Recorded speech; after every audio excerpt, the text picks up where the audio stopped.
We'll call the meeting to order. If everyone would please stand.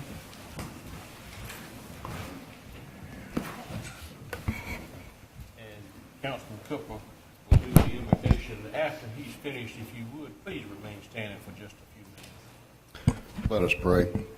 Heavenly Father, we do humbly thank you for the many blessings that you have bestowed upon us. We thank you for this beautiful day. We ask that you bless this meeting and all that's assembled here tonight. We ask it in Jesus' name. Amen. Amen.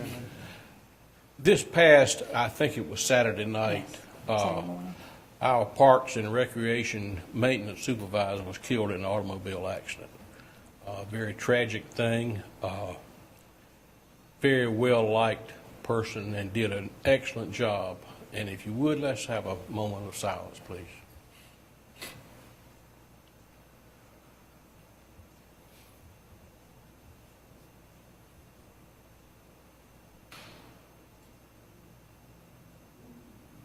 Amen. If you would, join me in the pledge. I pledge allegiance to the flag of the United States of America and to the republic for which it stands, one nation, under God, indivisible, with liberty and justice for all. Thank you.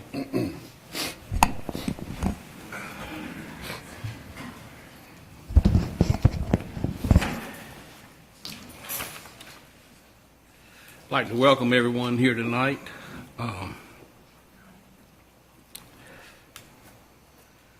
Before we approve the agenda, I think our manager has a couple of items she'd like to add to the agenda. I do, Mayor and council members. Councilman Moore asked that we add to the old business item the discussion regarding utility access and activation. That's an item that we've discussed previously at the request of Mr. Seth Caton, and you all have a memorandum from Anthony Bowers, Finance Director, at your seats. Under new business, I would also ask that you add as item number 9 the approval of an amendment to the Rural Center contract the town of Winterville has regarding Phase 1 of our sanitary sewer evaluation survey. So it's a contract. I'll ask you all to approve that amendment as new business item number 9. With that added, do I hear a motion we approve the agenda? So moved. Second. Have a motion and a second for approval. All in favor, say aye. Aye. Opposed? Motion carries.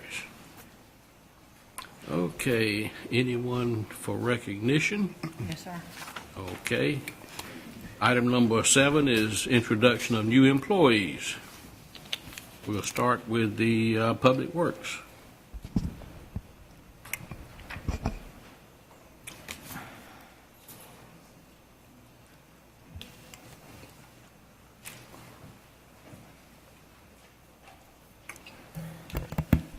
Good evening, council members. We'd like to welcome Todd Best to the Public Works Department. Todd's been with the town for 12 years now in the electric department, and we're excited to have him in this new position. And we're thrilled to have him on board, and I know he'll do a good job. He's been here a long time and knows the ropes, so we're looking forward to it, and I'll turn it over to him. I don't have a whole lot to say. I like it a whole lot better down there than up here in front of everybody. But I appreciate the opportunity that's been presented to me, and we're going to do everything we can to satisfy all the needs of the citizens and move forward with Public Works. Thank you. Congratulations. Thank you. Congratulations. Good evening, Mayor, Council. It's my distinct pleasure to introduce the newest members of the Police Department, the newest member of the Police Department, and our newest promotees within the ranks of the Police Department. I told them this was going to be a very special day. I did not know it was going to be standing room only for their event, but thanks for coming out despite what you're here for. Our newest officer, Mr. Lee Buckout. He's right there in the back. I'm not going to have them come up and speak. Mr. Buckout has been employed for about a month, but we just swore him in this week and we're glad to have him actually doing the job. Miss Deanna Jones was promoted last month to the rank of lieutenant. If I could describe her work ethic, it would be that of Dog the Bounty Hunter, if you've ever seen that show. If you commit a crime in Winterville, you better not have her trying to investigate it, because you're in trouble. Our newest sergeant, Sergeant Jared Holland, was promoted last month as well from the rank of corporal. He is a patrol sergeant. And last but not least, Officer Keith Simonowicz, was promoted to investigator. He now works in the investigations division, and he went there from patrol. It is the equivalent to a corporal's rank. Congratulations to all of you.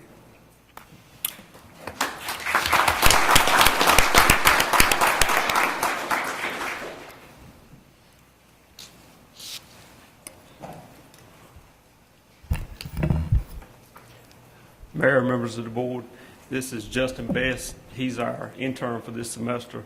He's enrolled in the criminal justice program, working on his bachelor's degree at ECU. So he's helping us around the office and hopefully catching a few calls and learning how to do fire inspections and everything else that comes along. He also volunteers with the fire department in Simpson, so he's got a little bit of experience under his belt already. I won't make him speak unless y'all have any questions for him. Does he want to make a speech? Where's he from? Simpson. Simpson originally? I'm originally from Raleigh, moved here to go to ECU, and I was a biology, science education dual degree, but switched over to criminal justice and cut my time in half. Welcome. Thank you.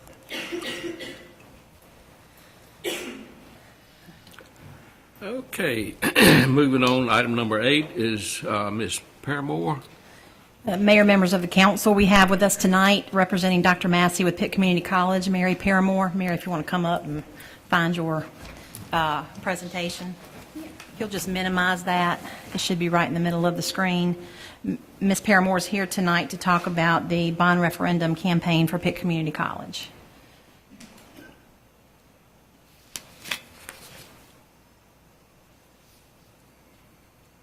And you also at your seats have a minimized set of these same slides, so you can take with you. And I have these lovely handouts, which can be picked up if you like one. I'll cover most of the information in these, but isn't it beautiful? So if you want one, they're available. Thank you so much for having me tonight. Dr. Massey wanted to be here with you. And this was a very important meeting for him. So instead of just like getting an email from his admin saying, can you go to this meeting, I got a phone call. And then I had a meeting to talk about how important this meeting was to him. So, you know, he really did want to be here with you tonight. He sent me, and if you see him, tell him, you know, I did good too. Help me out a little, since it was really important to him. But I wanted to talk to you about this, and as I was putting it together today, and I know I have a short time frame, I thought it's much harder to talk about it in a short time frame. So I put a lot of energy into condensing it and giving you what I think is the most important information, but I'm completely comfortable asking or answering any questions you might ask, okay? So let me tell you a little bit about where we're headed. You may have already heard or read in the paper about the bond referendum.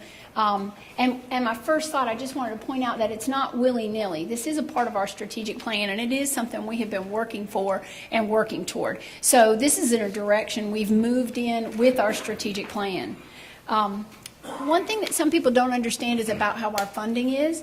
So if you think about ECU, most all of the funding for ECU comes from the state. The community college system is a little bit different in that the county supports a good bit of our ability to run. So our buildings, our utilities, and our maintenance, that's funded through the county.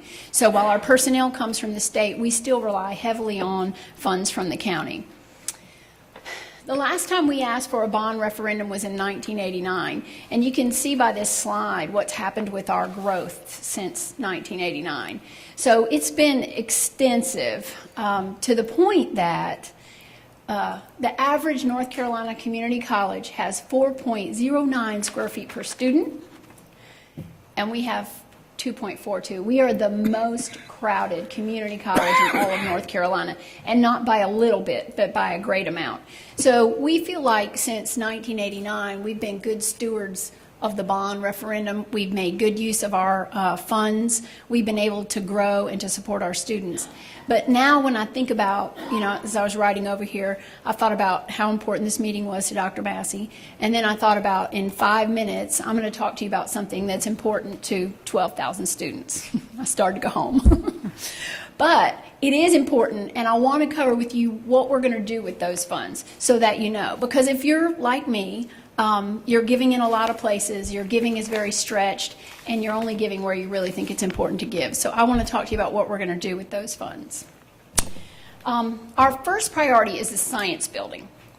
And with that science building, we're looking at those topics. 2 of those topics have been asked about in the last 2 months by prospective employers. So companies who are interested in coming to Pitt County have asked, what are we doing in training in those areas? So those are really important areas, not just to our students who are attending right now, but for me, because my role is with the economic development and the workforce development. So in my daily job, I'm working with our local business and industry to provide the training they need to stay strong and to grow in our county.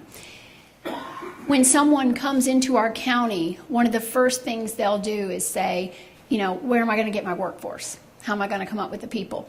And last month in August and already once in September, someone has asked me about the biotech and the biology. And those are jobs around the pharmaceutical area and jobs around food processing. So we're kind of growing a little bit of a niche in those areas, which I'm sure you're familiar with.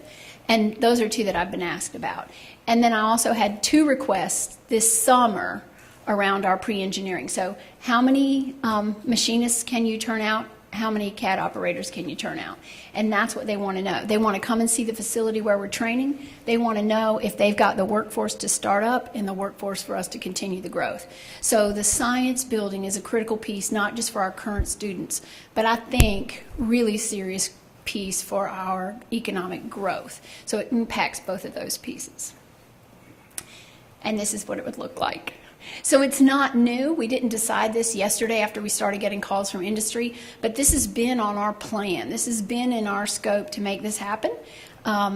We just know now that we can't do it without some extra support. We're not getting there fast enough to meet the demands. And there's another picture of how it fits into our beautiful campus.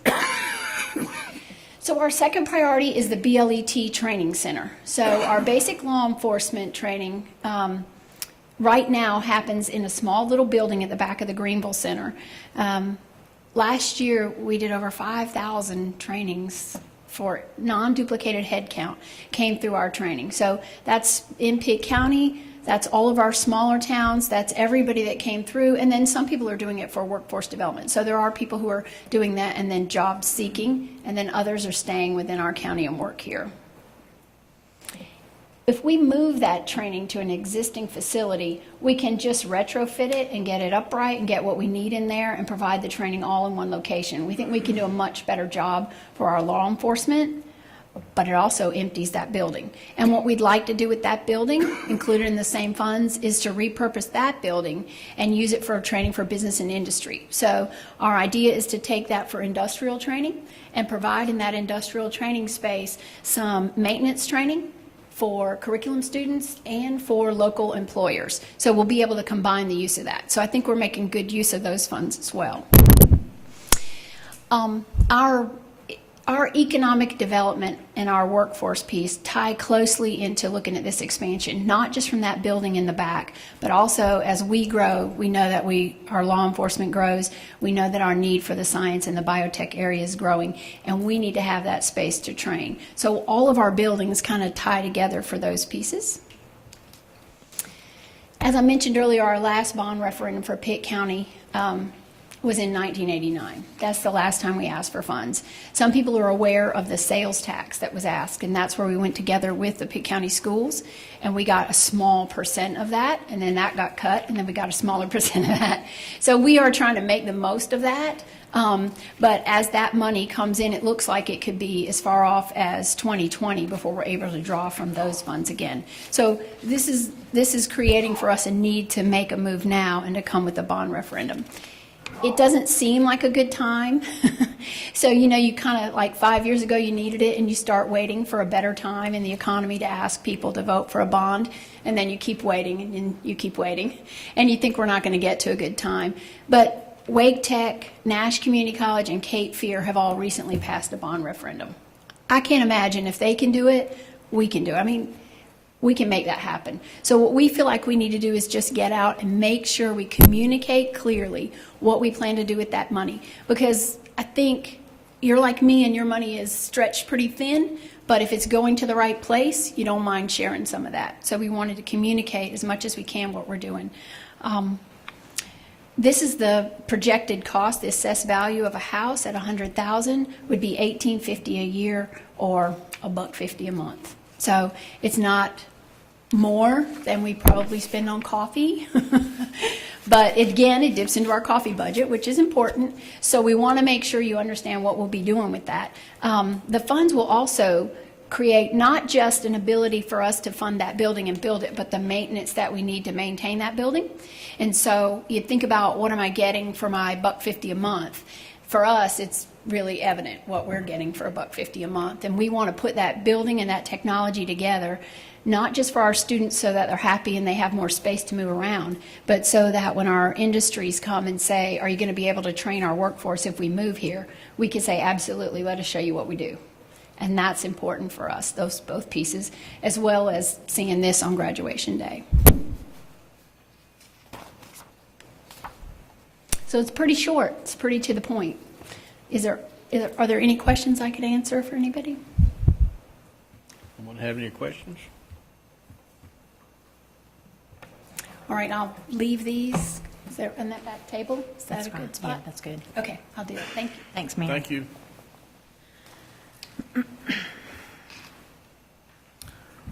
Okay, item number 2 is Mr. Matt, I probably mispronounced it, Amarty from Pitt Community College. And we also have Holly Garriott, the executive director with the Pitt County Arts Council. As they're putting together their presentation, you all also have a copy of their PowerPoint at your seats. And they're here to talk about public art and the Downey Sculpture Exhibition. Public art and the display thereof is something that the Economic Development Task Force for the town, in addition to some of our economic development efforts, we've identified that as important, and these folks are here to talk about how important that is and what we can do to make it happen in Winterville. All right, first off, thank you for having us out. And I wanted to go over a little bit of what an honorarium cycle is and what a public art exhibition is, because I think it's important to understand when you walk into Chapel Hill, you walk downtown Asheville, when you see public sculpture, those are not all purchased things by the city. They work on an honorarium cycle, and we're doing a similar thing in Pitt County with the Downey Sculpture Exhibition. These honorarium cycles, it's a temporary sculpture exhibition that are awarded to selected artists. So it's similar to renting the sculpture. You have a panel that looks at artwork that's entered to it. It switches out every year, and it's facilitated by us. So you get a new piece of artwork every year with it, and you don't deal with maintenance and those issues quite as much because it is an annual cycle. What the town actually provides to get the artwork there. The first thing is the funding, which acts specifically as an honorarium. That would get awarded to the artist, who's going to take the money, bring the sculpture to the city, and then collect it when his contract is up. The city is also asked to install concrete pads, which the pads are going to be the place where the sculptures are located and properly anchored to them. And we also suggest carrying liability insurance and damage for vandalism or anything that may happen to a sculpture with a storm or something like that as well. Who facilitates the process of going through the paperwork and talking to the artists and doing the contracts? That's fully facilitated by the Pitt County Art Council. And the artwork is not selected by the Arts Council, it's selected by members of the community who you choose. So you do really end up with something that you will enjoy for a year, and you get to make the selections and let people see what they're going to have for the next year. And the Down East Sculpture Exhibition, it is a show that's already established. If you've noticed the large sculptures in front of Chico's, downtown Greenville, that have switched for the 4th year now, that piece is the piece there. 3 pieces at Pitt Community, or at ECU's campus are there. And this year we're also adding 1 piece at Pitt's campus, and we're also adding a spot at the Greenville Museum of Art and hopefully Winterville as well. And these are kind of some of the ways that these objects are displayed. This is the large spot that's in the center of Greenville, downtown by Chico's, and you can see they've got a large circular pad. That one switches out every year. That's kind of the centerpiece of the exhibition currently. At Pitt, we've also been facilitating our own public art program, and we've been developing this, and we're also working with the concrete pads, but we're doing a different funding source and purchasing in a slightly different way. And we do have community involvement. We do have student involvement, and I think that's a very important process with this. And these have been the projects we've worked on the last 2 years with Carl Billingsley on the left in his installation and installing with the artist Matt Harding on the right. And these are other simple display options. The concrete pads, the circles are very nice, but these are some other pieces that I've done in the past. The one on the left is downtown Asheboro, and you can see that's on more of a busy thoroughfare in the city, and it's just the concrete pad installed. On the right, that's a larger piece I did in Michigan with a little bit more of an elaborate pad that's underneath it. And also remember that it doesn't always have to be a 20-foot tall object in the center of the city. You have beautiful landscaping, you have beautiful buildings, and often incorporating a small piece of artwork into a landscape can be equally effective. And that is it. Anything from Holly? And I'm sorry, my voice is going today, so excuse that. But as the Pitt County Arts Council, we're really excited. One of active point of our mission. Oh, That's good. a main mission, part of our mission is giving the community accessibility to art. And public art is a way to do that 24/7. It also really spurs economic development. I tell you, when you have a piece of public art in an area, people want to be there. It becomes a destination point, and businesses and grow around it. What is very exciting to us is the opportunity to go countywide, and we would love for the town of Winterville to be our first town to come on board with this exhibition. As Matt said, the benefit of a rotating exhibition is that you don't have to come up with $50,000, $100,000 to commission and purchase a piece and then be responsible for the long-term maintenance. This is a way that you can get a pretty amazing piece of art in your town for a small amount of money, and then in a year have a new piece. And so you're supporting not only the town, but you're supporting regional artists as well. Thanks. Debbie Avery has been instrumental in bringing the right people to the table, and so I appreciate her efforts in trying to move forward with this. I know the task force supports this endeavor. Staff's asking that we become a member and a partner in this process, and what that involves, and Holly, keep me on track. The initial cost of a concrete pad is around $500. So, of course, we would have the concrete pads installed, and then there would be the cost. Of course, we have boom trucks ourselves, but there would be the cost of getting the art to the pad itself, and then a stipend, is that the correct terminology, is given to each artist, and I think that has ranged anywhere from $750 to $2,000, and I would City of Greenville currently does $2,000. I would suggest that an amount of $1,750 for Winterville, and I would like the council to approve one, but possibly up to three, with the selections of 2 and 3 being in conjunction with some local civic groups. And I know Debbie and I have talked about maybe how we could get that to happen. I would suggest that the sites be located on town property. And I know we've looked at in the town hall, public safety and library area. but I would ask the council to approve moving forward with that. And you also, at your seats, have a resolution that is supporting and endorsing the establishment of a civic arts committee as a subcommittee of the Arts Council. And I think we support that in an effort to begin to work with the Arts Council, Pitt Community College, as a way to bring the arts to the town and begin our effort towards downtown revitalization. Anyone have any questions? I'm suggesting that be the stipend that the town pays for the piece that we are going to commission, and I would like to, hopefully, if we are able to add 2 more sites, that the civic organizations we work with would decide what the stipend is for their specific piece. Where would these funds come from? The economic development line item. Okay. So we have money in the current budget, and I would love to get started ASAP if at all possible. I sit on the Economics Committee here, and we've talked about this ever since it's been in existence, and even more so here lately.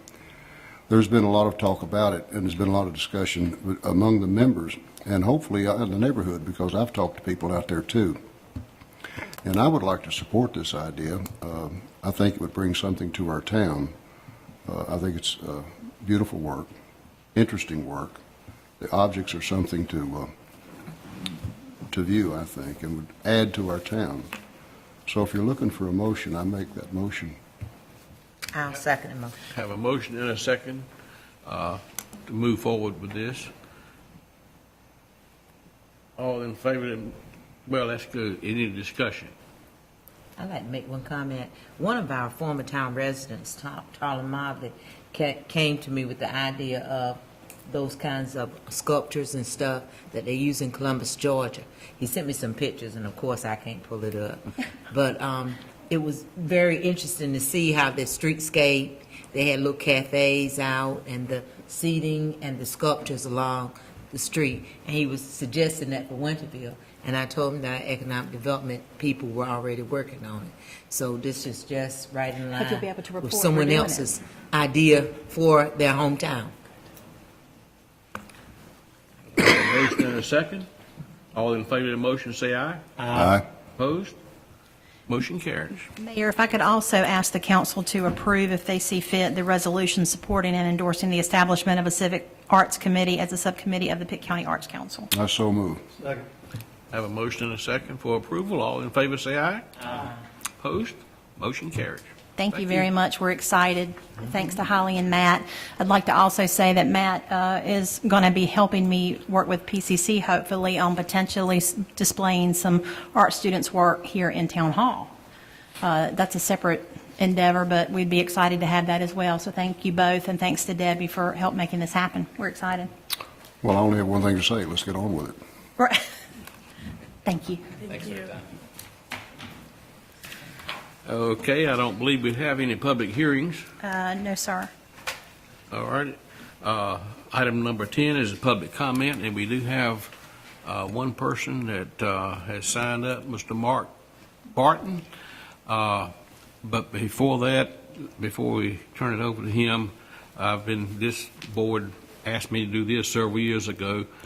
The public comment period of 30 minutes provides an opportunity for residents to comment on any item included in the agenda or to address the town council on any other matter related to the town of Winterville.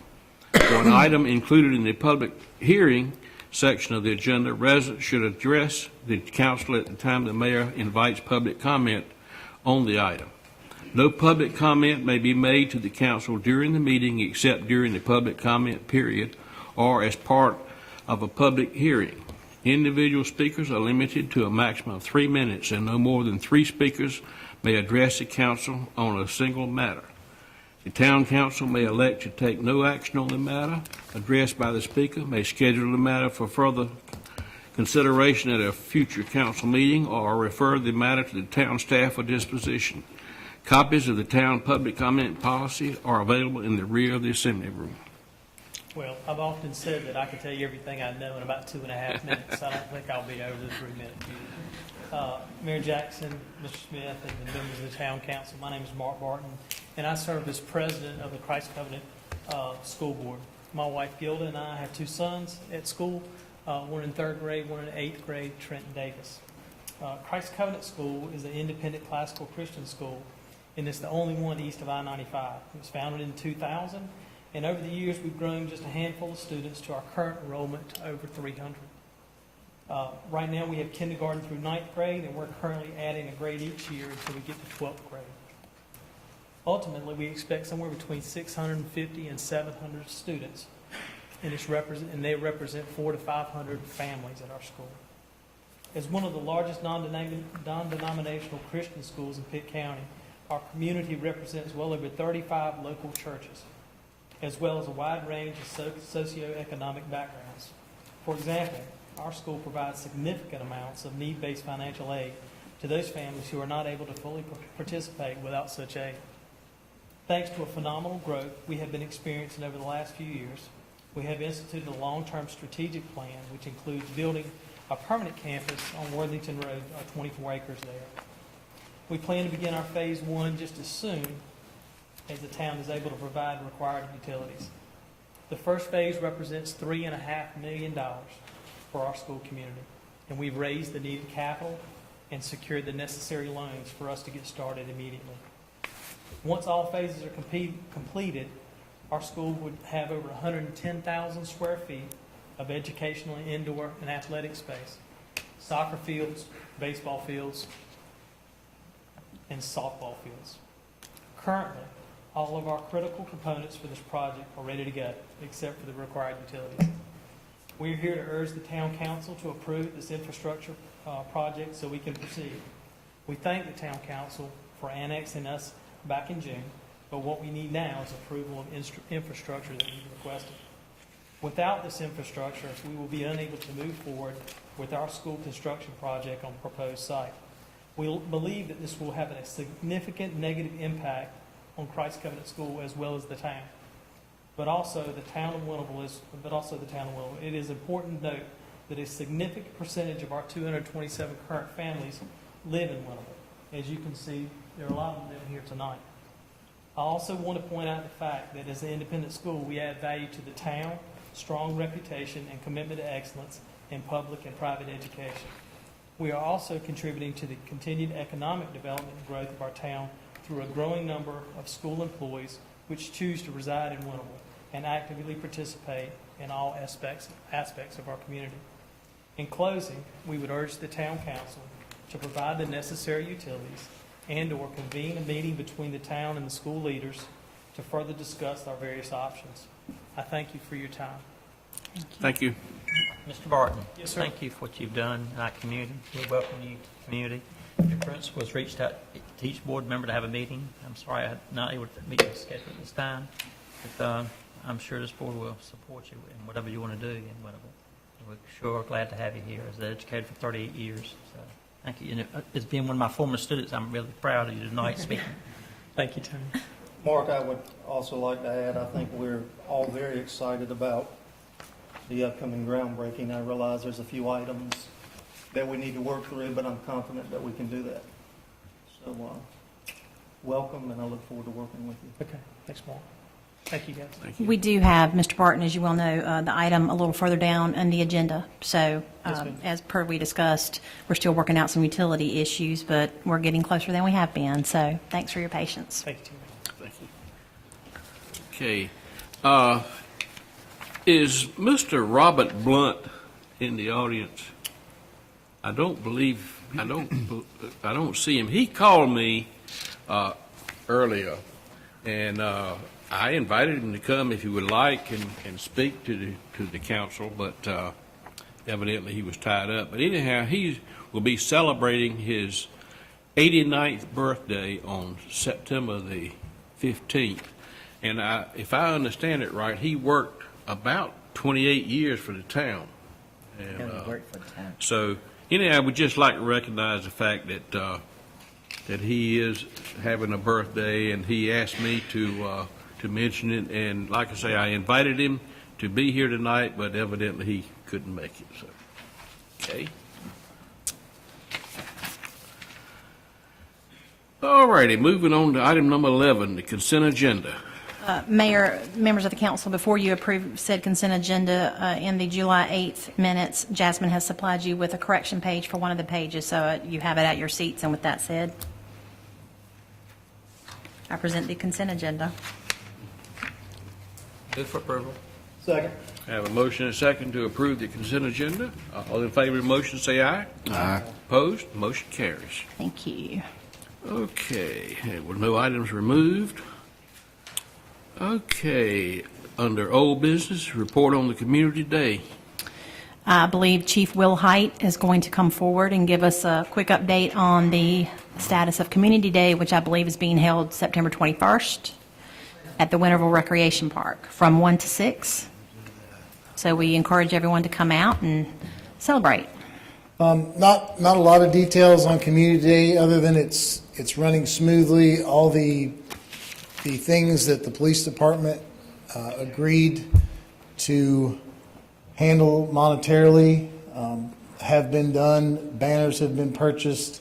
We're going to make sure we have enough hot dogs and food and drinks. Last year, I believe that we underestimated maybe the numbers. It was well over 1,000 people showed up out there, so we're going to make sure that we do a little better with that. We have budgeted for that as well. The electronic sign as you come into Winterville off of Mill Street has been running since the end of August, advertising Community Day. And we're working closely with Impact and some other people in the community to make this a success. I would field any questions that the council may have about Community Day. What time does that start, Chief, on that Saturday? 1 o'clock. 1 o'clock? Thank you. We'll be cooking very early, though, to feed 1,000 people or more. We'll be down there early morning. I believe there will be some folks that have booths out there. The town will have a booth as we did last year, and we'll have some town information available and also some items to give away, just some minor things, but we encourage everyone to come out. A lot of the vendors also raffle off things, and they use your meal ticket as that awarding number, so there'll be a lot of things given away to the community that day also. Chief, is there a fee for a vendor to set up a booth down there? I don't think there's a fee, but there is a registration process that they go through. They come and get the form either online or from our department. They fill it out, and that's basically so the people coordinating the Community Day will know how many vendor slots to set up, and they'll be set up along that. If you remember at the Watermelon Festival, along that side area between the amphitheater and the concession stand of the ball field, in that area. If I'm not mistaken, from last year, I haven't been to the meetings this year, but last year, nonprofits were free. But anyone that had a business or something had to donate or make some kind of contribution to Community Day. To be a vendor at the event, you have to supply something toward the event. So that is correct. Chief, I hope you have a photographer. And I think later on, Mayor Jackson's going to bring up about a booth at the Pitt County Fair, Ken Frost. Well, I think we want to discuss that later on tonight, but anyway, take some we've been pictures. requested to have a booth. Maybe share it at the fair. Yeah, maybe put those photographs on the website. That's a good idea. Thanks, Chief. Thank you, Chief.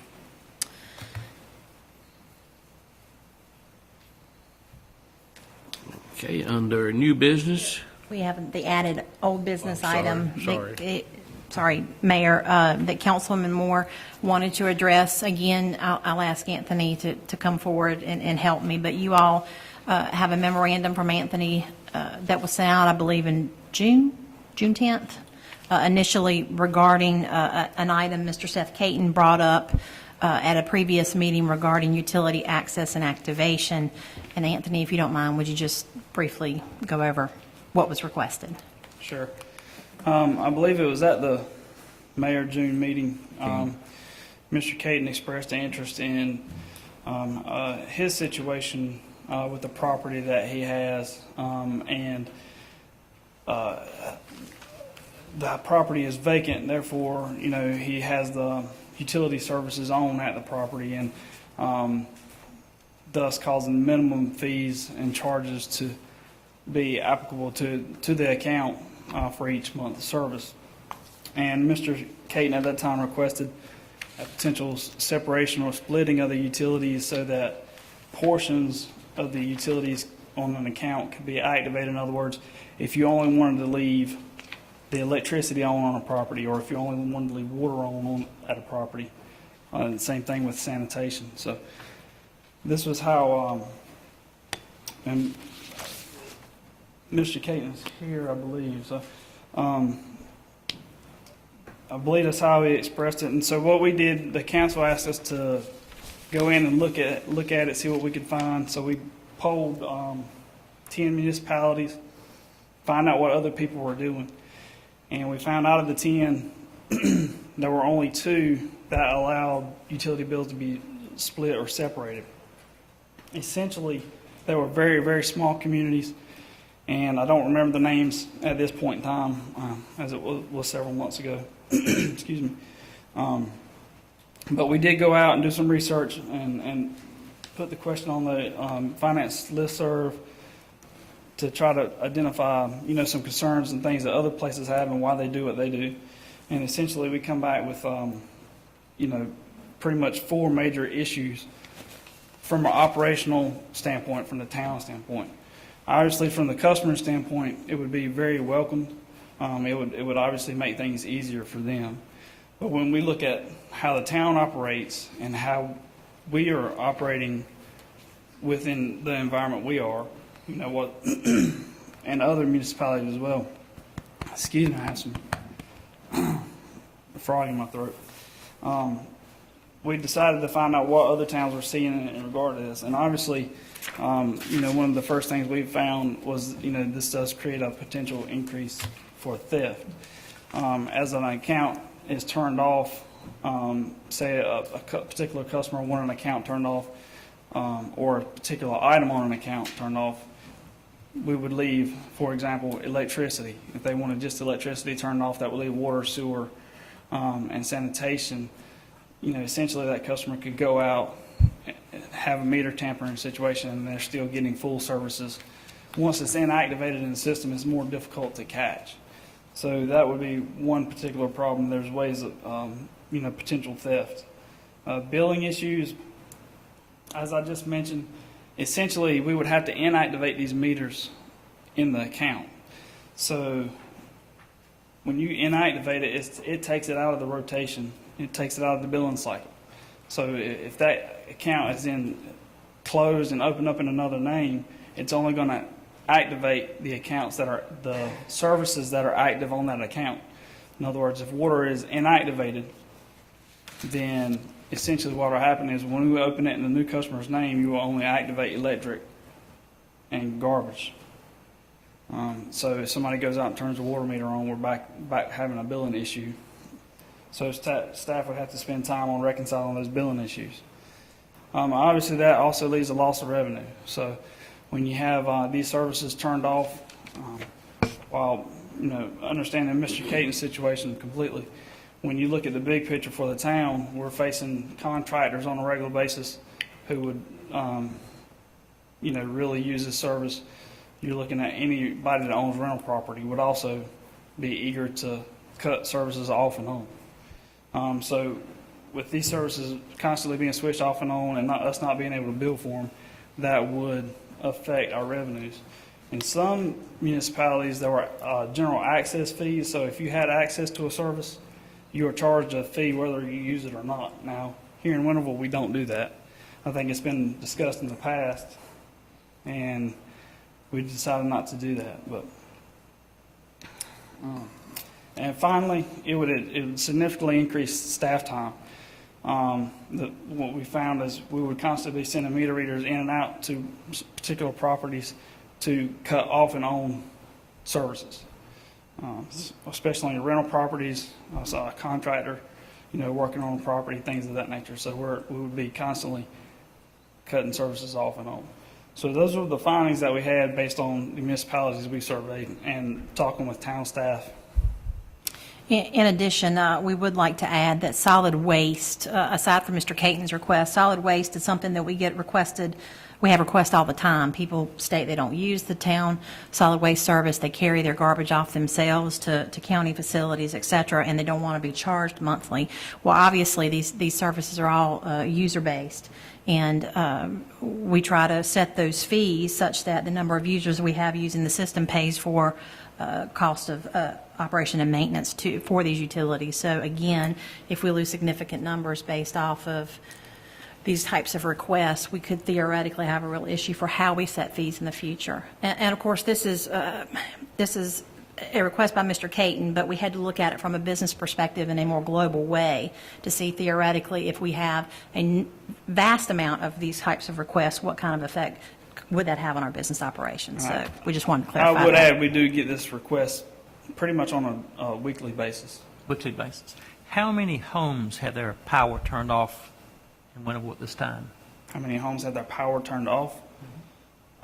I have no idea. I mean, on our monthly cutoff, it can vary. I'm talking, it's been turned off. There was a house that was torn down last year on Chapman Street, and that house has been for years. Do we have other houses like that? I think Todd Best would answer that question maybe.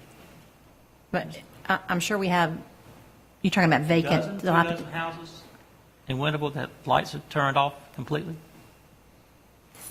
I mean, we don't, once they inactivate them, we don't track them. We don't track them at all? I mean, we're not. Is the police department told what houses that are empty so that they might go by for vandalism purposes? We have no way of knowing if a house is empty. I mean, we bought a piece of property and on Church Street, and next thing we know, somebody took the floor out of it. One that the town owned. Communication. One of the good things about this policy, if the board decides to do this, is it would be better tracking about empty residences. Also with garbage. Grifton found out that they had been overcharged by waste industries quite a bit of money for their garbage services. And I would think that, Public Works would have on top, chart what houses, the police department, they're the same ones. Accountability. We do an audit every year, every 2 years. Every other year. Are we only talking about vacant structures, Councilman Moore? Yes. And there's these homes, I know foreclosure homes. My next door neighbor, he lost his home 2 weeks ago. His house he turned off. So the police department should be notified that the power was turned off. And somebody can go in and out of that house, steal something, and there'll be no communication with the police department. In a foreclosed scenario, the utilities aren't always off because sometimes they're in a bank's hands. I mean, there's a variety of scenarios regarding those types of situations. Chief, do you see an advantage of this, of knowing what homes there's no one in the homes? Is that an advantage the police department might have? Usually we would only provide a key check if it was requested by the owner, or if there was an incident or a crime committed at these places. We do have a system in place where if someone's going out of town, we get a key check on those residents. We hadn't really had the need until we talked about it today to actually try to monitor foreclosed homes or vacant homes. It was pretty embarrassing when we had a house that the town owned, and somebody took the floor out of the house completely. Eventually, we tore the house down, but someone went into the house and took the floor. The hardwood floor was out of the house. Well, and the floor, it was only in the hallway. I mean, so it wasn't the floors throughout the entire house, just the hallway, because that's where the wood was located. Mr. Moore, do you mind if I ask the chief a question? On the same thing, Chief, your department does not know if there's a vacant house or someone's moved out, it's going to be vacant, unless you get a request for a property check by the owner or by the realtor. Is that correct? Yes, sir. You just don't know that there's a vacant house over there and we're supposed to check it unless you're asked to do so. Thank you. The meter reader would know that, though. You know, as I read meters 40 years ago, I knew every house that was vacant 40 years ago. Of course, it's a much smaller town. But I would communicate with our only police officer at that time that these houses were vacant. And the people would not, youth would not go in and vandalize the homes that would people were, it was vacant. It's communication.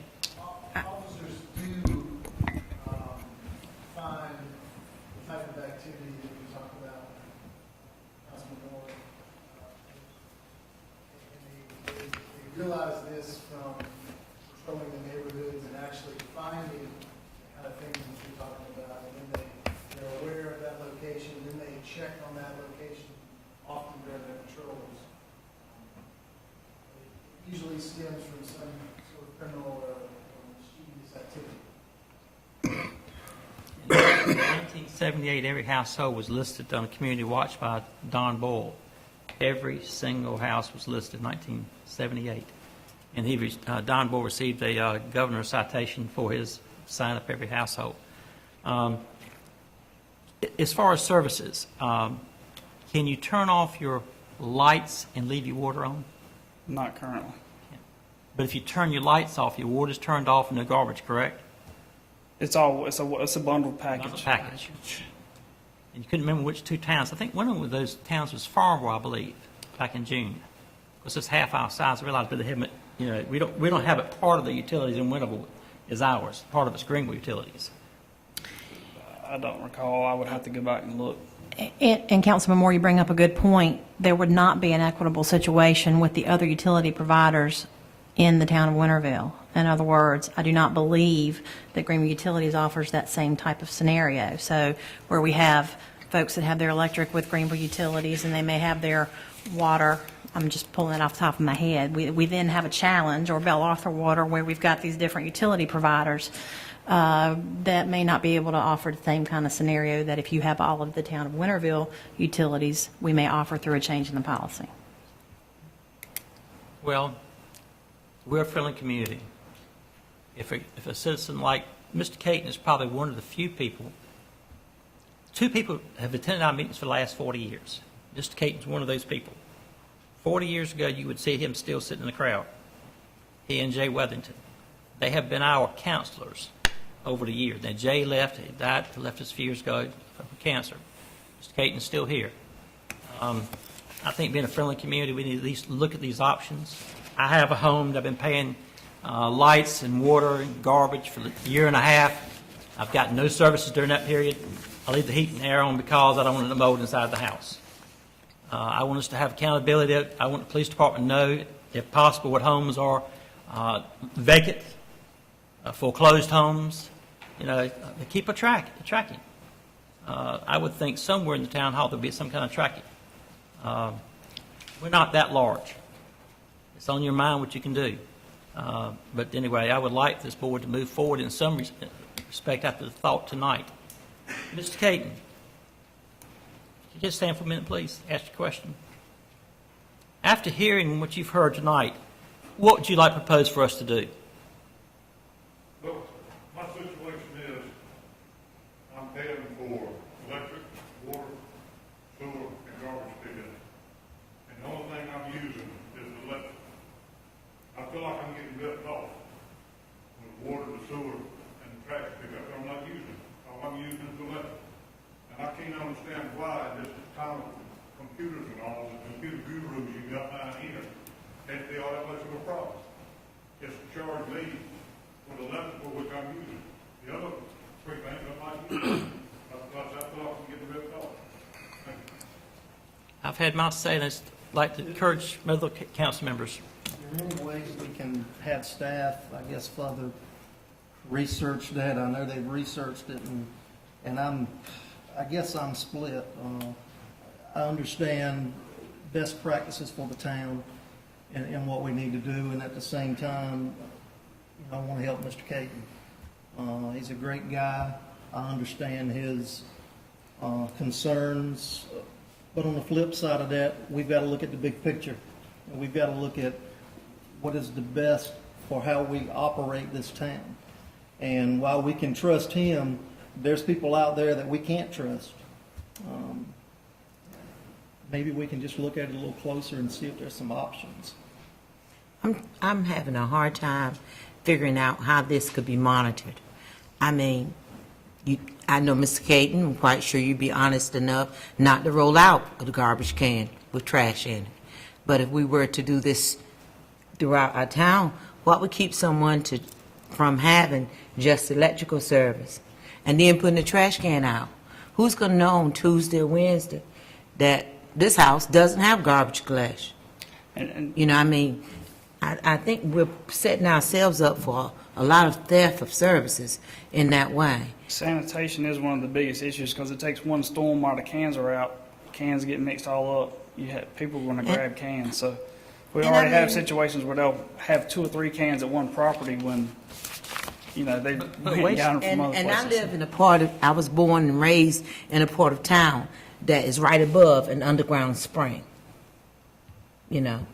And had that pump been left on the property adjacent to where I was born and raised, we could have had water from that pump. I know we don't do that now, but we could have had water from that pump, just had electrical service, put my trash can out. Waste Industries does not know that I have not paid my garbage fee. I can, take the water in and flush my stool. I can do that. I can take water in and take a bath. I can have water to, people can devise ways to get around it. And I just think that it would just create lots of theft, and also it would just create hazard of issues with billing. And so I'm not in favor of it. And again, that's why I'm just wondering, can we go back and look at it a little further? I don't want to make a good decision for Mr. Caton, but make a poor decision for the town of Winterville. I think the best decision for our citizens, in order to keep everything equal throughout the town, providing the same services, and I know you have a minimum fee that you're paying, right, Mr. Caton, for the other services. What is since Mr. Moore opened it up and asked you questions, what is your bill like on one of those properties? I figure that you're using a minimum of electricity and everything else. For the water, sewer, and garbage pickup, it's about $46 or $47 a month. And that's the minimum. That's the minimum. That's minimum, yes. And you're paying Waste Industries whether you use them or not. But I can't understand how we could keep from. We could determine if someone was not using Waste Industries without having someone go around. You remember we had people to go around and count how many trash cans were out and how many man hours that took. I remember that. We were looking at days for collection, and that would be something that I just don't see that as a good use of our manpower hours around here. When we did that not too long ago, you remember? Everybody remember doing that. And then we would have to do the same thing, basically, to monitor that if we allowed a person to say, well, I'm going to haul my stuff to the landfill. Well, suppose they decided they want to put a sofa out, or they want to rake leaves, and just put them out there. Nobody knows. Our town forces will go along and collect it. So, Anthony, those 2 towns that you spoke of, you say you don't recall who they were that Not right off. service. If there is any way that we probably can find out and see the advantage and disadvantage and some of the problems that they might be having, and so we can be able to have some sort of idea, because you have me to a point also, I understand what Mr. Caton is saying, and also, in my family, we have 2 or 3 homes here in town that is vacant, that no one live in, but we have to pay the same fee, on all 3 property, on my wife's side of the family. So, yes, I am interested in seeing if we can do something different, but I don't want to cause any problem, whereas that it's going to be a huge cost factor, or going to cause some other problems. You mentioned 3 or 4 homes. Are there any utilities hooked up to those homes? Yes, sir. Anybody living in them? No, sir. Why is there utilities hooked up to them? Why? Because the house is still livable. It's anybody is ready to be moved in at any time, Well, or it can be used at any time. I have some rental property in Greenville, and we were working on that house for right at 9 months. Nobody was living in it. I had to keep all the utilities on. Have we contacted the League of Municipalities about this issue? And Contacted them? I essentially contacted everybody in the state because I posed this question on the finance officer's listserv, which is pretty much, and I got 10 responses, so that's what I used. But have you talked to anybody at the League, about this issue? No. We'll contact them, and of course, we're all going to the meeting in October. And I'm asked around the meetings, what other towns do it also at that time. And I'll ask about the pluses and minuses of the splitting services. I just think, we have the name of a community, a friendly community. We need to be friendly. And I'll say this, my concerns with this scenario are not the Mr. Catons of Winterville. My concerns are the contractors and the rental property owners and the inadvertent things that would happen that would be very difficult for us to track. And then the follow up that with, sending meter readers out to the properties. I mean, that's on a continual basis. I mean, there would be so much, it would be considerably more based off the number of rental properties that we have, apartments, and homes being built. So those are the major areas that I'm really concerned with as a staff, as an employee. It's not the Mr. Catons, of Winterville. It's the high turnover properties. It's the properties in construction. It's the the ones that have frequent tenants in them. Thank you. I'll offer up a motion that we do not consider an amendment to our town fee schedule to allow the separation of services. We have a motion. Is there a second? Hearing none, the motion fails. I'll make a motion, we direct staff to do a little bit more research on this and bring back a few things to us. Second. Have a motion and a second to, And ask the League, about some direction. What other towns in the state, do they have any concrete information? And we'll all do that same thing when we go to October to the League meeting in Hickory. before we vote, Mr. Taylor's been standing up over there for quite a while, evidently like he wanted to say something. I just want to mention,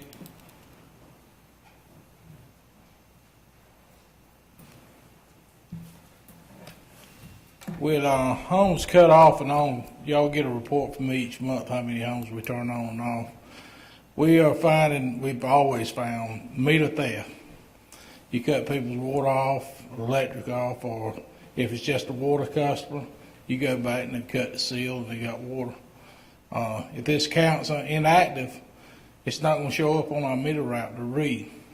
So we're going to ride right by this meter and lose the water and sewer. We had, just last month, we've had meters stolen, found them in other houses. Duke Progress Energy came by not long ago, a whole truckload of meters, or any of these y'all. We got meters floating around out now that's been stolen. We don't know where they're at, but I think we'd be opening up a very big thing for the town to try to regulate. Just seeing what we do right now with all facilities, the theft we find each month, especially water. People go out there and cut the seal and cut themselves back on. And like I say, once it's deactivated, it's taken out of the account, so we wouldn't be checking it. Mr. Taylor, I walk around every day with my hand cut to the bone of a meter reader. When I read meters years ago, and the doctor said I'd never be able to use his thumb, and he wasn't always correct, is he?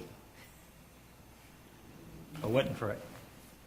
But I think it would be a lot bigger issue than what we might be thinking about, because, as Anthony just spoke out on, these accounts would be deactivated, and if you're going to be stress on our employees. If you're going to be a friendly community, just don't talk it. Mr. Moore, you say being a friendly community, but we decided our community, I've heard lots of citizens ask about paying partial tax bills, and we know what the tax bills look like, and we have not offered them that option. And that, to me, is something that I think a lot of people would want in our community. I've heard lots and lots of requests for them to be allowed to do that, but we haven't been able to approve that because we felt that that would cause chaos as far as our tax collections have been concerned. So, Explain again about tax collection. then instead of paying your whole tax bill, you pay it in partial payments or installments. And so this is something that several people have come to me with, and to me that would make our community just as much. And I realize this is a new business item or item for future work sessions, and so I'll bring that up again when we get there. Bring it up, I'll be glad to second the motion. I want to make sure, Glad to. discussing the subject of allowing people to make payments on their taxes. Yeah, good idea. To help people. Okay. Okay, we have a motion and a second to get further information on this subject. All in favor of the motion, say aye. Aye. Opposed? Motion carries. Thank you, gentlemen. Okay, Ms. Parker, what's the next item? I see. I believe that we are in the new business portion of the meeting, and our first item relates to the upcoming League of Municipalities Conference, and with that, I would ask Jasmine to handle that item. Good evening, Mayor and Council. As you know, the NCLM Conference is October 13th through the 15th, and the League is asking for Winterville to designate one voting delegate and one alternate delegate. And I believe Councilman Moore, Councilwoman Robertson, Councilman Cooper, and Moy will be attending. Somebody volunteer. I would like to volunteer. Okay, Ms. good. Moy, okay, make a motion. You be the alternate? I'll be the alternate. Okay. Make a motion that Councilman Moy be a voting delegate. The other nominations? And I'll be the alternate. All in favor of that motion, say aye. Aye. Opposed? Motion carries. Okay. Thank you. Was that just for Councilman Moy, or was that for both Councilman Moy? Okay. Only if he gets real sick. I hope not. Okay, item number 2 is discussion of the Christ Covenant request. Mayor and members of the council, you all are very familiar with this item, and Mr. Barton did a great job of kind of recapping what the school's been working on. Since the end of last calendar year, staff has been working diligently with Mr. Barton and their engineering folks on development plans for the new school. And I believe we had our last Development Review Committee meeting on August the 26th. I'm doing that off the memory, looking at staff for somebody to say, yes, that sounds right. In any event, we think we've worked through most of the development items that have been on the list. The items that still remain to be worked on and completed are the utility-related items. That relates to water, sewer, and electric. We are still trying to put together what's going to be needed for the project specifically, and then what in that area would be needed for the town. We're working with our engineering folks, and I let Mr. Barton know a couple weeks ago, I think it was, that I would be asking the council to table this item until the October meeting to allow us to finish working on these items and then be able to bring back specific numbers to you so that you consider their full request. You have a copy of Mr. Barton's request on behalf of the school in your packet, and it outlines what they are requesting. And in order for us to give you the ability to act on that with full knowledge, we need to hone those numbers in on water and sewer and electric. So with that said, I would request that the council table the item until the October regular meeting. Are we going to have all that information absolutely guaranteed by then? Well, absolutely guaranteed is pretty specific. Barring any unforeseen catastrophe, yes, we should have numbers for you. I would like to make sure that we have that by our next meeting. We are certainly working very diligently to try to put that together. And you say you want to start breaking ground when? You ready now? Tomorrow. I would even suggest that maybe we could have a special call Call meeting, before, yes. before our next board meeting, Yes. latter September, Now, I cannot absolutely guarantee that the numbers will be ready by then. We will certainly work towards that, but I am not nearly as confident of that. I'd like to see those numbers Well, as soon as we can. I will certainly, we are working hard and have been working hard to get that to you and to the school folks. And I assure you, my vote, as well as most of the board members, will be friendly to the school. We're looking forward to the school opening as soon as possible. Do I hear a motion that we table this? So moved. Second. Have a motion and a second to table. All in favor of the motion, say aye. Aye. Opposed? Motion carries. Okay. Okay, item number 3 is approval of the amendment to the Town of Winterville fee schedule. Mayor and members of the council, I know that you just passed this fee schedule for 2013 and 14 with the passage of the budget. However, after some recent projects we are currently working on, staff felt the need to come back and revisit a section in the fee schedule. We really have 2 highlighted areas for your review. The first is on the second page of the fee schedule, highlighted in yellow at the top. Basically, we took that item and better worded it. It doesn't change the amount of the fee. It doesn't change anything other than to word it so that it makes more sense to people who would have to look at that fee and pay that fee. Move for approval. Wait, I'm not done. Oh, go ahead. If you will flip over to, I believe. Count any money. If you will then flip over to page 4, you will see planning and zoning site development plans. This fee structure has been redone. You will see an initial submittal fee of $250. We have added that there be an additional fee of $250, which is the additional base fee after the third resubmittal. We looked at what other places were doing, and we felt like this was a good compromise. This fee would only be charged when the resubmittal is due to the project designers, and that could be project manager, project engineers, failure to address city comments and or requirements. And we have had this issue a lot lately, so we feel like a lot of staff time. We sit about 10 deep, at least at a table, on a regular basis looking at these projects time and again, and I can assure you the taxpayers of this town and the citizens who live here are not getting their money's worth with an initial $250 fee. So with that said, we'd ask your approval. So move. I make a motion to approve the changes. Have a motion. Is there a second? Second. Discussion? All in favor of the motion, say aye. Aye. Opposed? Motion carries. Okay, item number 4 is approval of the final plat for Blackstone.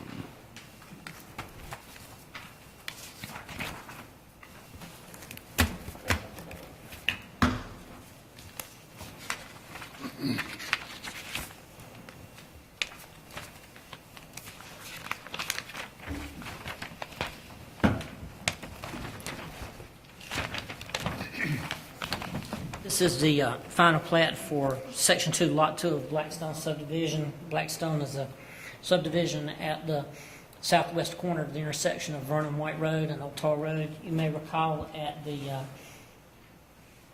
council's May meeting, you considered this plat tabled for further study, and then, excuse me, at your July meeting, the town council approved the revised preliminary plat that revised this section of subdivision from the original plan of subdividing it into 9 lots into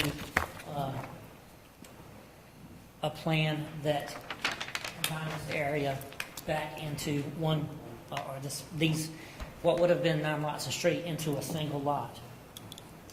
The Planning and Zoning Board considered this final plat at their August 19th meeting and gave the plat conditional approval. You see 3 conditions listed on the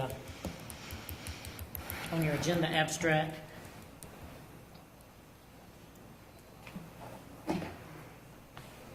The first of which was to add a north arrow and vicinity map and scale to the vicinity map, which has been done.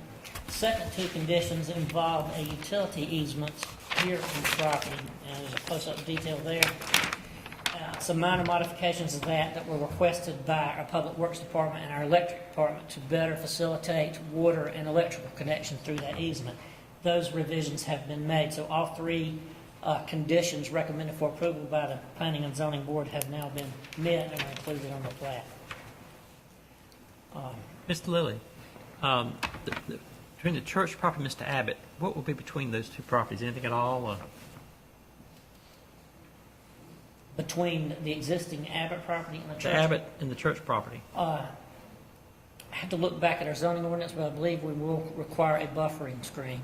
Buffer of some type? Right, that's, there is a land use classification schedule in our chart of uses, and it references a section on buffering, and depending on how far apart the land use classifications are in intensity, a more robust buffer is required. So if it were a intense business use, then a very elaborate buffer would be required. A church, some buffering will be required, but it might not be as elaborate as it would be if this were zone general business. This utility easement, would that be rocked?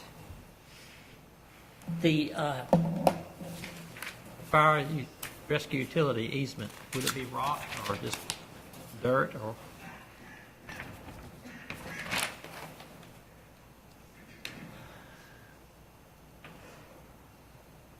I believe that Mr. Baldwin said that it would be rocked and a portion of it would actually be paved, the portion that the church would use for a drive. Unfortunately, I don't see anyone representing the applicant. Are you here on behalf? Okay, I'm sorry. Do you know if the intention is to rock or? That was my understanding. All I know is the fact that we were thinking about doing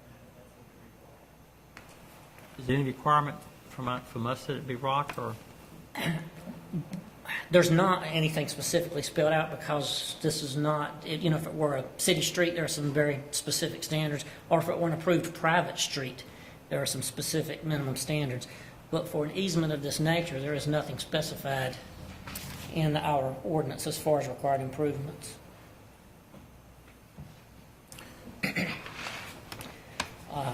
I believe it should be an improved surface from a practical standpoint, and I think gravel, would be considered an improved surface. This is the street that won't be open, right? This little strip that won't be open? That's right. It sounds like the church will certainly use a portion of it as ingress and egress to their facility, but a portion of it would be there for the purpose of emergency response and emergency connection between the other part of Blackstone and this area with a gate and a Knox box that emergency personnel would have the key to unlock the lock on the gate.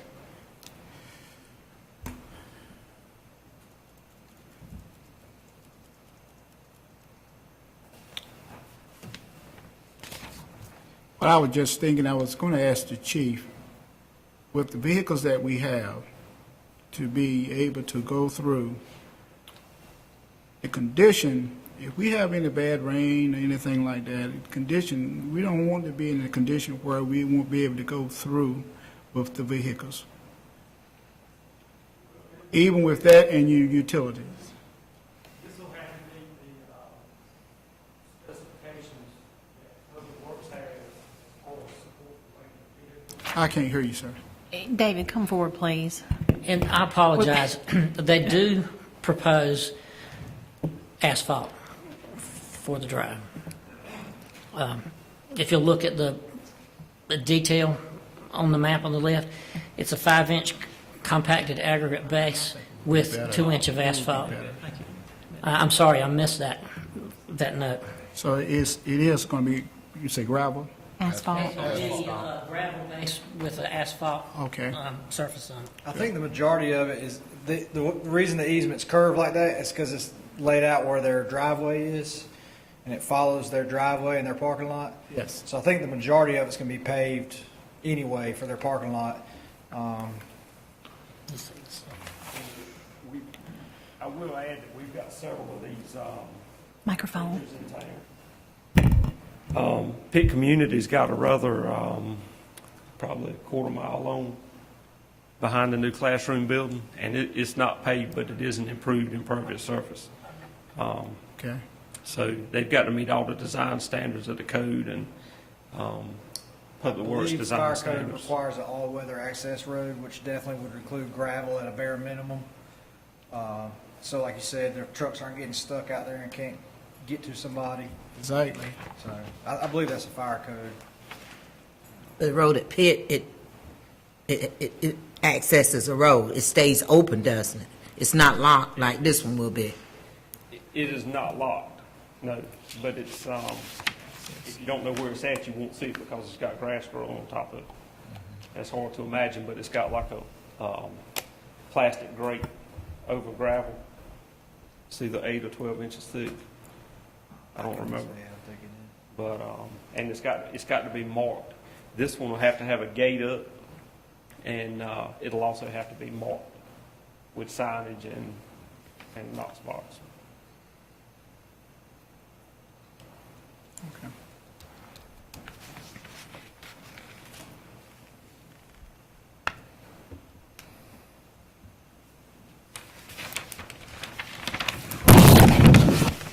Any other questions?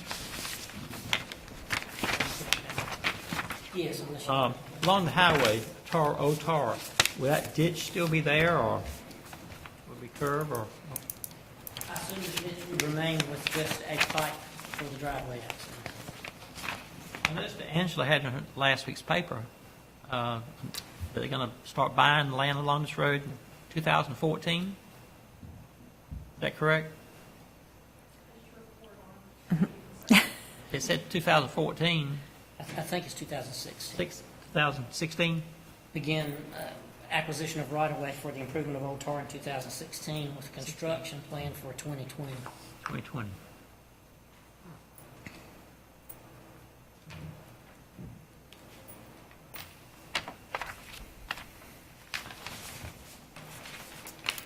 This right in and right out driveway access, what will control that onto Old Tar? Or maybe I'm not reading it right. Right here on the side near Old Tar, what's going to make it so that they can only go right in, right out? Are we going to put a barrier? Is a barrier going to be put there or what? I am honestly not certain. I mean, DOT will have to approve a driveway permit application, and it'll pass through our office, so we'll get to review and see how they enforce that. And I would think, a median is designed so you can only go to the right would be the way to accomplish that. But there's not a driveway permit that's been issued, but DOT did email us that they would accept driveways as you see them presented on the plat. But now, once it's approved, they'll have to actually apply for driveway permits, and those will cycle through our office, and we'll have to sign off on them as well. Can you imagine if you live in Greenville? You got to turn around and go back to the left. Think about that. You got to turn around somehow. And the DOT's trying to direct traffic. You're going to drive to another driveway and back up and turn around? Each person? People get used to it. The last thing for them to do would be... They have to do it on Fire Tower Road right now, and on Hooker Road too. Oh, yeah. I agree. The last thing would be to exit on Vernon White, and you could go in either direction. But if you knew you were headed south, you could use the Tar Road exit without problem. Yeah. Just for safety reasons.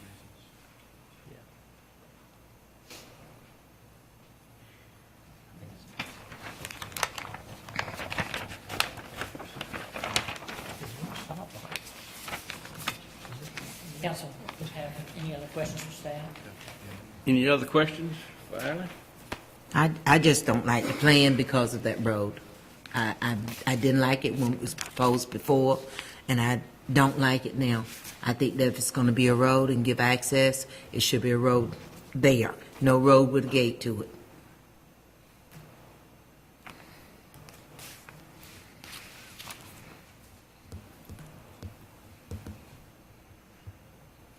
What's the board's pleasure?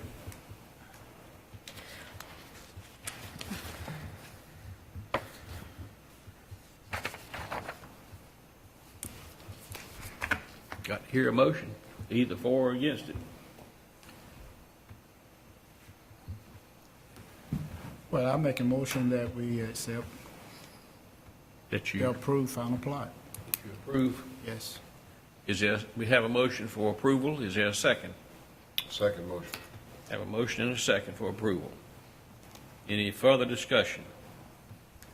All in favor of the motion, say aye. Aye. Opposed? No. I think it's 3-1, 3-2, I think. Two noes. Is that correct? That was a third no. Okay, yeah, I was going to say, Yes, Mayor, please. we might just want to. Got to be another way. I think what we probably, just to make sure we record it right, just get a hand vote to go along with that. Okay. All in favor of the motion, raise your hand, please. Okay, all opposed? So it is 3-2. Motion failed.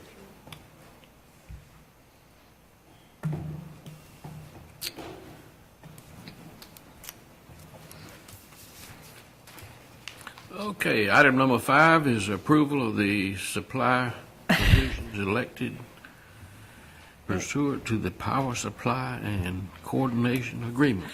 That's a long. It's a mouthful. It is a mouthful, and I apologize for the length of the subject title. We have with us tonight two wonderful ladies with Duke Energy Progress. If you guys would come up to the podium, just in case there are some questions.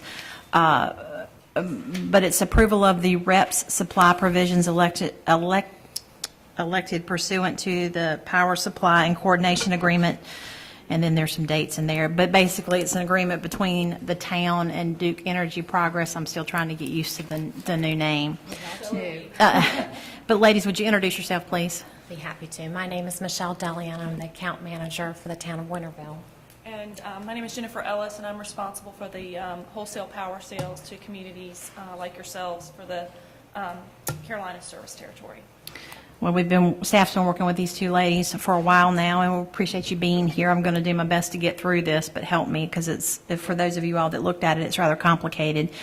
But in 2007, there were laws put in place. North Carolina became the first state in the Southeast to adopt a renewable energy and energy efficiency portfolio standard, or what we otherwise call REPS. Under the new law, investor-owned utilities in North Carolina are required to meet up to 12.5% of their energy needs through renewable energy resources or energy efficiency measures.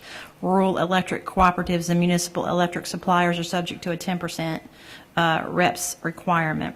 So what does that mean? The town of Winterville has been working on our REPS program now for a while, and much like you heard me say just a few months ago regarding the NERC and CERC federal regulatory standards, it's a very labor-intensive and complicated process. We are fortunate in that Duke Energy Progress is willing to enter into an agreement with the town, so they would basically take over the management of that program for us. It's a very similar process with respect to NERC and CERC and electricities. Duke Energy Progress has a pool of these renewable energy credits, and what happens is if you can't generate your own renewable energy, then you have to buy credits, and you have to do it based on a certain amount as it's set out by law.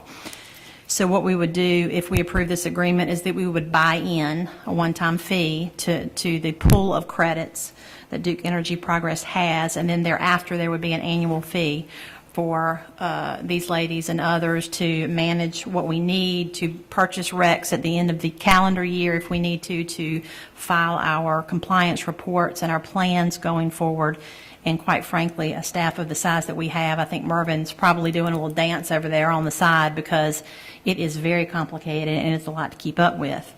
You have a cover letter on top of the agreement from Michelle, and it basically outlines what the actual buy-in cost would be for the town if we approve this tonight, and that would be $51,338.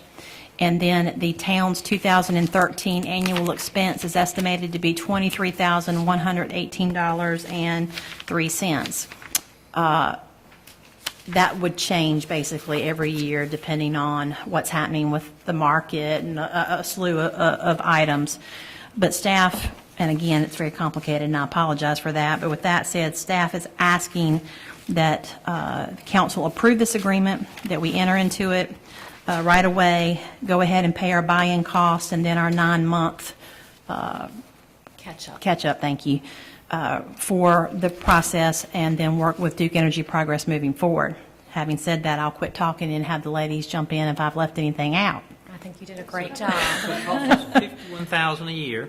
No, that's an initial buy-in cost. Okay. So that gets us into this pool of credits that Duke Energy Progress currently owns. Right.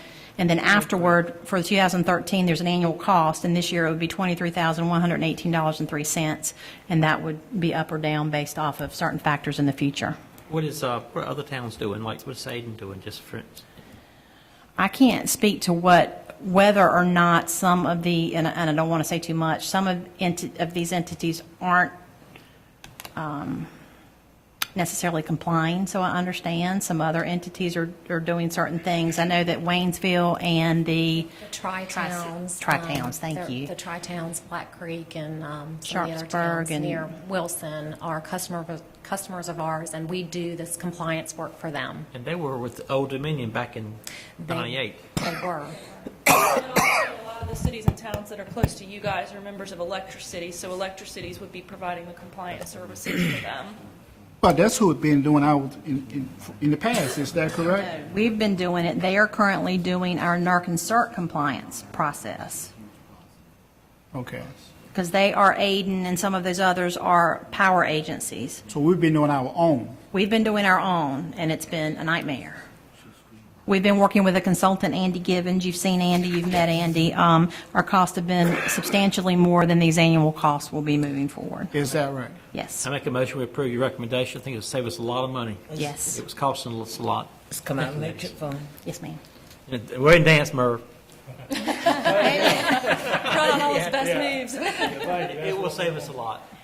What kind of savings are we Well, speaking we've been of? spending anywhere in the neighborhood of $50,000 to $75,000 a year, and the amount of credits that we would be required to purchase going forward was going to increase substantially. So that would be on top of what we are paying a consultant plus staff time to do. Thank you. Okay, so now, with this increase at any time, the annual expense, It could increase or decrease. Basically, when we go out on the open market and purchase RECs or use our inventory, you would be paying your share of the system for what we buy on the Duke Energy system. for the last 10 years, what is your rate has been, do you recall, on the average? I don't have that information. The law didn't pass until 2008, and you actually step into the law, so the requirements for the number of RECs with percentage of your electric sales that you have to have increases over time. So it is very likely that the cost will increase annually, but whether we were providing this service or you were continuing to do it on your own, your cost for the purchase of the RECs would increase because you're going to naturally need more of them as those requirement percentages go up. What's going to be the benefit, I believe, in working with these ladies and other staff members with Duke Energy Progress is they already have a pool of RECs, and in addition to that, these folks are used to buying those things on the open market and know what the market's doing and keep apprised of what's happening. We don't have that ability. So we've been working with a consultant. Don't get me wrong, Mr. Gibbons has been great, and he's done a good job for us. But we know these costs are going to increase, and what we have to purchase is going to increase, and therefore we would like to get in with somebody who's been doing it longer and knows what they're doing. Not that we don't know what we're doing, but it's hard to keep up. As Mr. Moore said, I think in the long run, it'll save us a lot of money. We have a motion and a second. Any further discussion? All in favor of the motion, say aye. Aye. Opposed? Motion carries. Thank you very much. Thank you very much. Ladies, thank you. Item number 6 is approval of a resolution of commitment to the North Carolina Main Street Program. Okay, you all have heard me talk about the Main Street program. Again, this is a program related to economic development and specifically downtown revitalization. This is a program that's offered through the Department of Commerce. There are two groups, basically. There's the small cities Main Street, I think is exactly what it's called, and that's for entities 5,000 population and under. Obviously, that is not apply to Winterville, so we are in the Main Street program. You all gave the go-ahead to pursue applying for the designation of a Main Street program, and as you'll recall, what this would provide us is an immense amount of resources and assistance with respect to revitalizing our downtown area. And having said that, would then would potentially provide through additional sources the opportunities for grants, not guaranteed, but we would be able to pursue applying for some of those. There are 3 items that we have to submit in our application process, and part of that is a resolution of commitment, a resolution designating an administering entity for the program, and I have suggested that be the administration department or what we otherwise notate as the town manager's office, and then approval of a financial commitment letter for the Main Street application. Obviously, I'm anticipating an impact on this year's budget in the neighborhood of $70,000. That's going to entail hiring a person, and the salary and benefits for a person are already contained in a vacant position we currently have, and then around $5,000 allocated for the Main Street folks to come in, help us get started if we were to get the designation and move forward. It's a commitment of 3 years, but I've been stressing to you all that if we get started on this type of thing, it's really a long-term commitment, and it's nothing that's done overnight. So with that said, I would ask that you approve these documents. Make a motion to approve 6, 7, 8 on the agenda. Thank you. Second. Have a motion and a second, and I believe according to the report, the funds have already been allocated. Correct. Discussion? All in favor of the motion, say aye. Aye. Opposed? Motion carries. Thank you. I will state that it is competitive. There's no guarantee we'll get the designation the first time around, but certainly we're hoping to, and if not, we will keep pursuing that designation at some point in the future. Thank you. Okay, item 7 is approval of a resolution. We did all We three just of them did at a 6, time. 7, and 8. So remember, we have the added 9, item 9. And if Mayor, if I may, Mayor and members of the council, I have a amended contract with the Rural Center. You all have a copy at your seats. Back in 2010, the town received a grant in the amount of $17,600 from the Rural Center for the purpose of updating our water supply master plan. We got into working diligently on that plan and discovered that we really didn't need to update it as much as we thought based off of the way we currently purchase water. So we asked the Rural Center to rescope our grant for the purpose of addressing our infiltration and inflow in our wastewater system. You all know the Rural Center's had its challenges recently. There are other entities, including CMSD, which is our sewer treatment facility, that actually lost their grant. We are happy to report that we still have ours, assuming that you all approve this amended contract. So move. Second. A motion and a second for approval. All in favor, say aye. Aye. Opposed? Motion carries. Thank you. Item number 15, other agenda items. You gonna bring up about the booth? Well, yeah, I can do it. I received a call last week from Mr. Kenneth Ross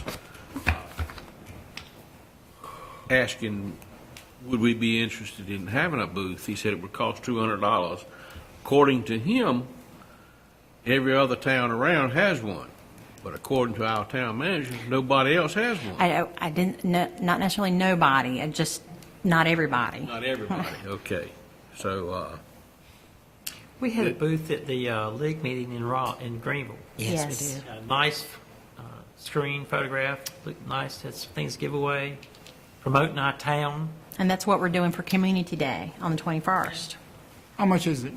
$200 plus staff time, plus getting the items to give away, and having somebody man it. Ms. Parker, I would ask that you or someone call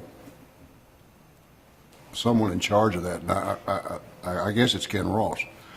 But a year ago, we always had a booth out there, year after year after year. But a year ago, we were told nonprofits would not be allowed to have booths any longer at the county fair.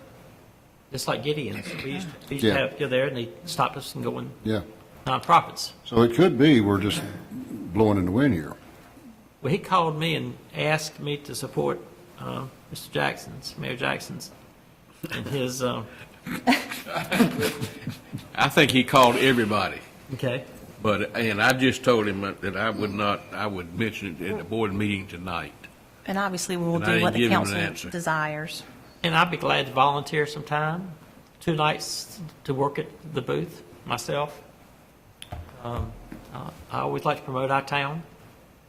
A lot of people go through that fair. So you're placing that as a form of, as a motion? Need some other volunteers, though. You gonna volunteer a couple nights? Yes, I volunteer. There you go.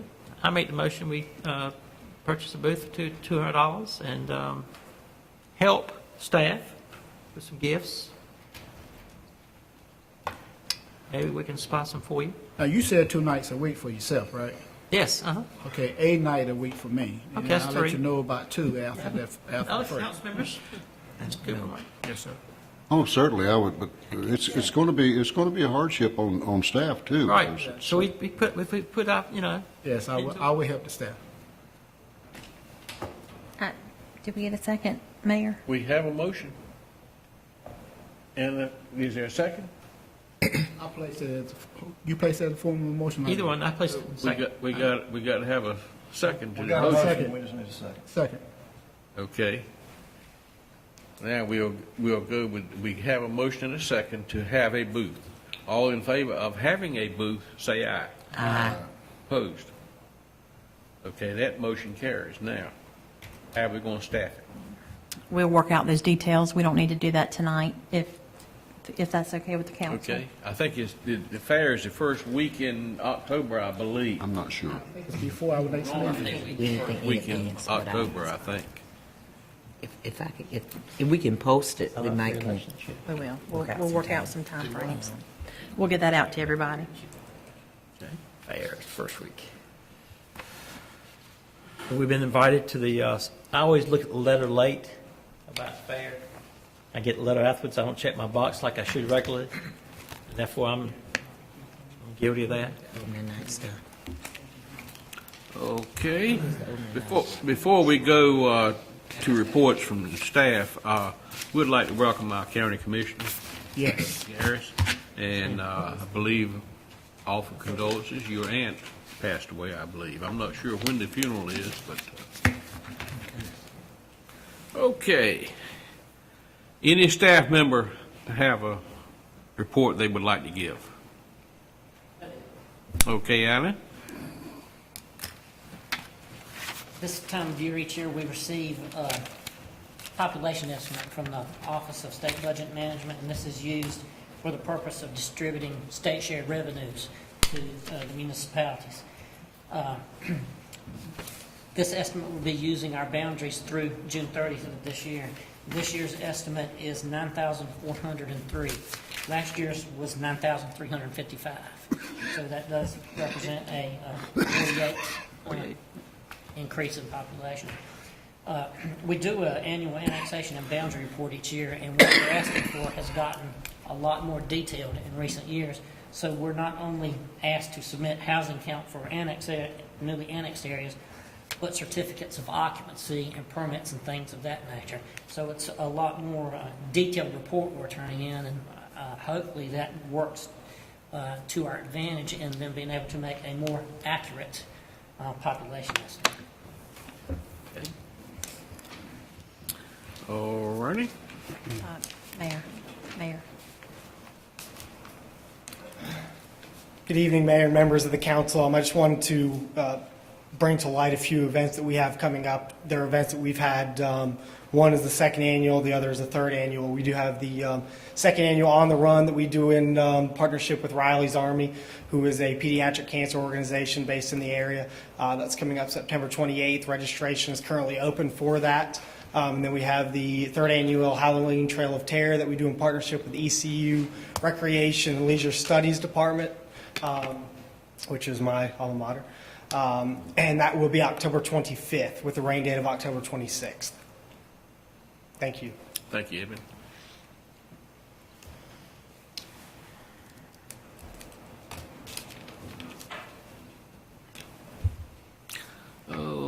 Okay.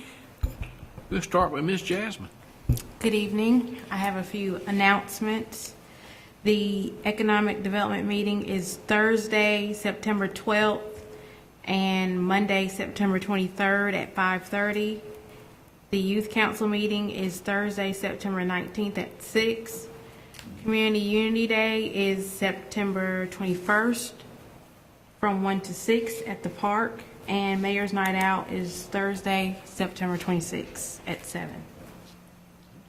Thank you. Thank you. Miss Jasmine, do we have anything on cleaning up or the cemetery or anything like that? That's Historical Society. That's supposed to be this coming Thursday, if I'm not mistaken. I don't remember the date off the top of my head, but I could get that out to everybody again.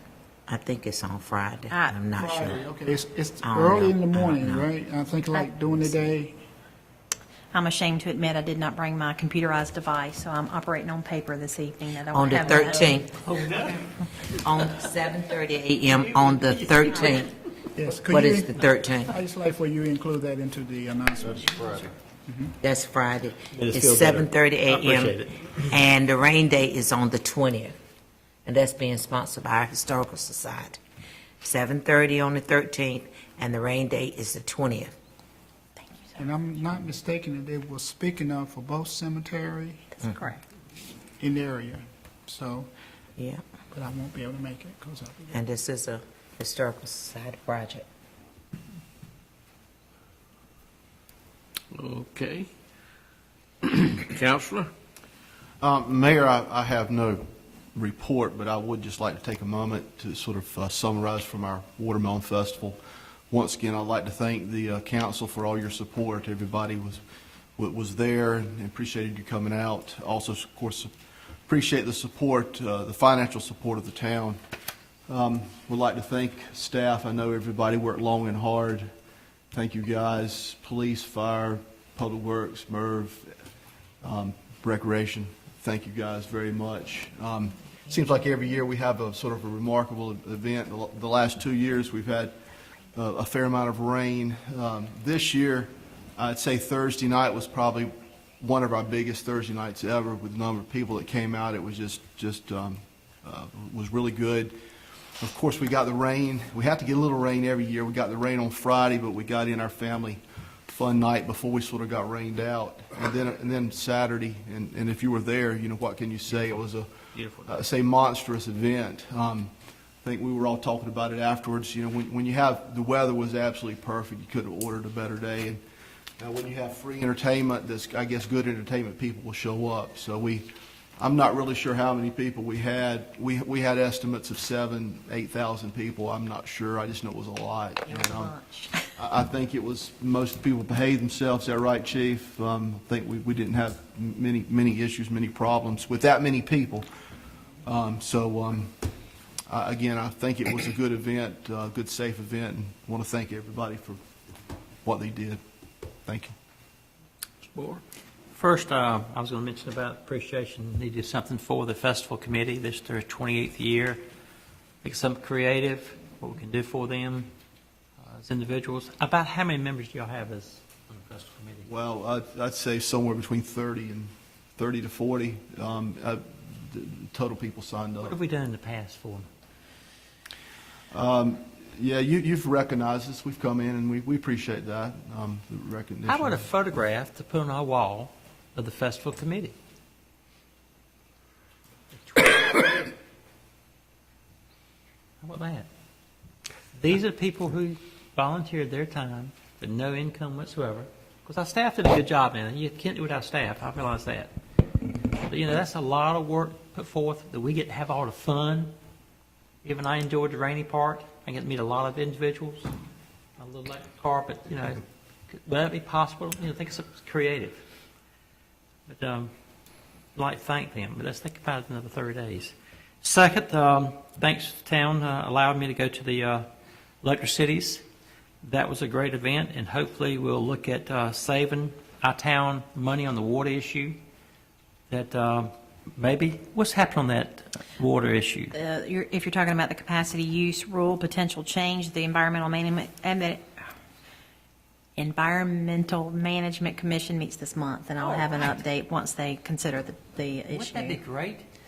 It would be great if I could talk too, yes, but we will be in attendance and report back to you. And then the results of that. electric possibility?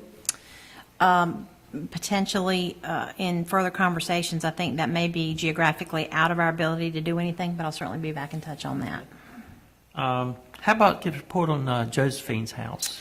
Well, that is in my update. I will go ahead and address several of the housing issues. I have a running list that we've talked about with several council members of folks that are in need and have been on a list for a while. Been looking through files. Jasmine's been a great help in trying to locate what files, if any, that we had previously on some of these, including Miss Wilson's. Not a lot of information to be found. However, we did receive some information from the county on Miss Wilson's case, and others were compiling some information, and I'll have a more comprehensive report in the very near future. My last item is, if you go into the post office, the grass was very tall, there were weeds. And I asked the postmaster why our post office looked so terrible. He said the funds have been cut. They can only cut the grass twice a month. So maybe somewhere we can get volunteers to help the federal government cut the post office grass. And might ask volunteers on our newsletter to pull weeds and cut the trees. Maybe somebody could be in communication with the maybe a civic group with the post office. How can we help the federal government in this time of need to volunteer our time and to cut their hedges and pull the weeds? It looks terrible at a post office. Here's a federal department that can't even afford to cut their own grass. Have we fined them lately about not cutting their grass? Can we do that? If they violate the ordinance. However, we would like their compliance. Twice a month, they're probably not It's violating. a disgrace. Our post office represents our federal government, and they can't even cut their own grass. That's all I have to say. Ms. Robinson? Could we do a letter of recognition or something for Mr. Robert Blunt? I know that he's not in the best of health now, and I think that would be very fitting.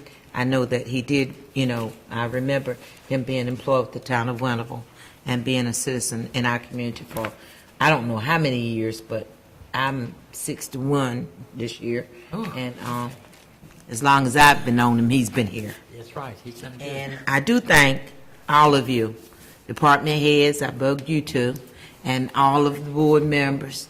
I don't know if I got you, attorney, but everybody that filled out that survey for me for the Advanced Leadership Program with the League and the School of Government. I will be attending that September 22nd through the 27th at Chapel Hill, so I do thank you for that. And I got one question, Jasmine. The date, what's the date for our next board meeting? And what's the dates for the NCLM conference? Thank you. Make sure that I'm looking right. 13, 14, 15. That's that 10 more meeting. That's what I thought. The next board meeting is October 14th. And we'll all be gone. And we're, what, 4 of us will be gone? Yeah. Yes. Good. That's what you call teamwork. Good. It looks like we do have a conflict that will put the majority out of town at the league conference. So we will need to either move. You take care There you go. That's right. That's great. That's one way to do it. Yeah, I like that. Take care of it while y'all. We may not even miss you. Good conference call. Hard to say. Short meeting.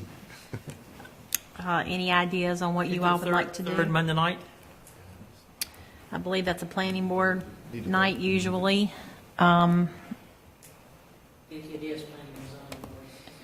Could y'all move to the other community room? Could y'all move to the community room if it's available? We'll have to advertise, but certainly we can do that. Jasmine, what's the date of the third Monday? The 21st. First. Is that what, if we could get a vote on that, I would appreciate it. We need a motion. Please.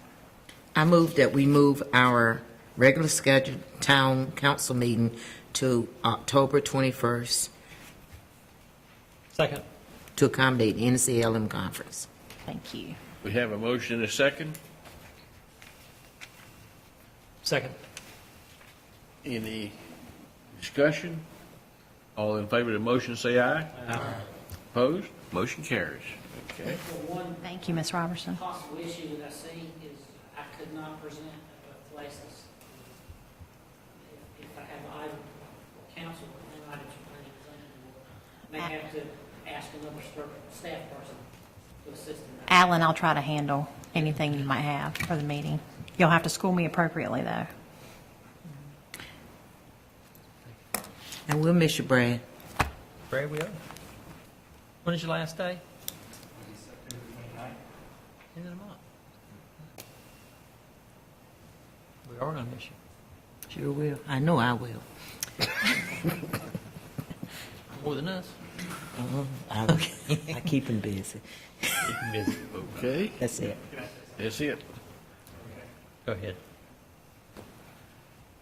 I do want to say thank you, though, because the town of Winterville gave me an excellent opportunity when I came here. So I really appreciate it. And I hope that I've left it, building up the groundwork of IT, and so somebody else can come in and take over and advance it even more. And I do want to express that thank you very much for that opportunity. We'll sure miss you. Yep. Yes, I just want to say good luck. Mr. Garris, Commissioner Garris County from Garris, us. Pitt County's getting a good one. Yeah. Still in front of us. We trained him up for you all.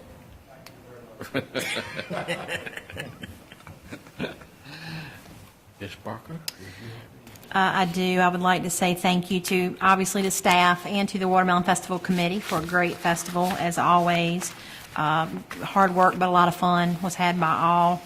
And I would just ask everyone to please keep your thoughts and prayers in mind and going for Keenan Fleming's family.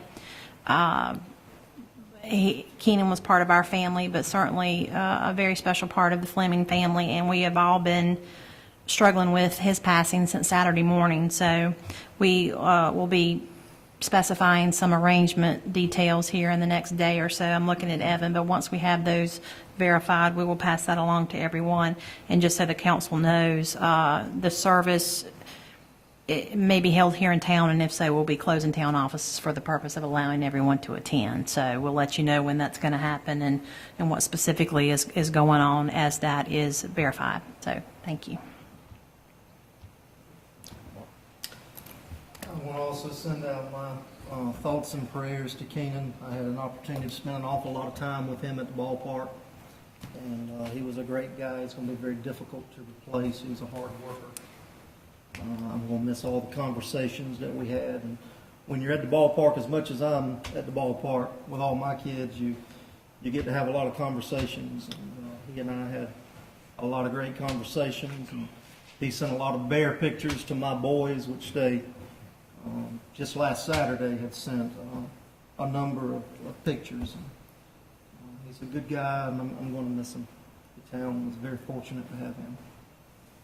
And I want to also say thank you to the Watermelon Festival. We had a great time. I have been going to the Watermelon Festival since I was a teenager. I don't think that I've had more fun than what I had at this one. My boys had a great time. And Brad, best of luck to you, my friend. I was going to reiterate to the family also that my prayers and our prayers go to the family. Also, I'd like to thank the Watermelon Festival also for a outstanding job. I know that it kind of seemed like a lot of times that you don't, that I might seem like that I'm against the Watermelon Festival, but it's not. It's just because of, we have to look at the whole picture for the whole town and what's best for the whole town. It's not because I'm against it. It's a great, great time for the citizens of our community. Also, I'd like to thank you for the bumper guards, the speed bumps. I forgot to mention those. Thank you. Yes. We have. Ready to take them out? No, sir, not yet. I haven't heard any complaints yet. So at this time, I think that everybody recognizes it. The traffic has really slowed up quite a bit. And I think you have them in an excellent position on that street.